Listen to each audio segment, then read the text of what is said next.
আসসালামু আলাইকুম। এটা হলো ভিভো Y28।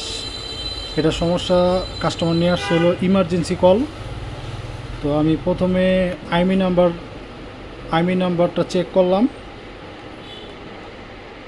বললো যে এটা হলো ওয়াটার ড্যামেজ ছিল। কিছুক্ষণ ডিসপ্লে চেঞ্জ করছে অন্য একটা দোকান থেকে।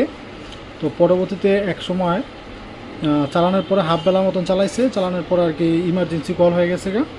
তারপরে দেখলাম, আমি চেক করে দেখলাম, আমার মতন করে দেখলাম যে আইমি নাম্বার নাই এবং বেসমেন্ট আননো। আপনাদের দেখাচ্ছি সফটওয়্যার ইনফরমেশন। এই যে বেসমেন্ট আননো ছিল, এখানে বেসমেন্ট আছে। এখন এটা কীভাবে করলাম,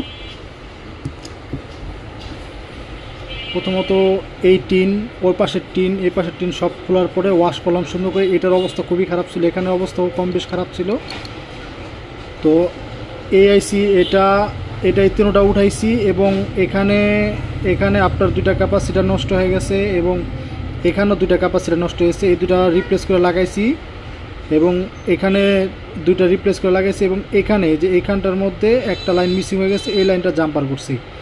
জাম্পার করে এইগুলো করার পরে এটা বসাইছি, তারপরে RFIC বসাইছি। ঠিক আছে, তো আলহামদুলিল্লাহ এখন আমার কাজটা ওকে হয়েছে। এটা হলো ভিভো Y28। আপনারা যারা ওয়াটার ড্যামেজ সেটগুলো পাবেন অবশ্যই স্টেপ বাই স্টেপ চেক করার পরে তারপরে স্টেলটা খুলবেন। স্টেল কিন্তু সবসময় দেখলে বুঝতে পারবেন না, অনেক সময় দেখা গেল যে স্টেল একদম ক্লিয়ার দেখবেন, পরিষ্কার দেখবেন। এটাও একই সেম ছিল, একদম পরিষ্কার ছিল, অত বোঝার কোনো কায়দা নেই। অথচ স্টেল খুলছি, খোলার পর দেখি এখানে অবস্থা খুবই খারাপ। হ্যাঁ, তো এইভাবে আপনারা স্টেপ বাই স্টেপ কাজগুলো করবেন। আসসালামু আলাইকুম।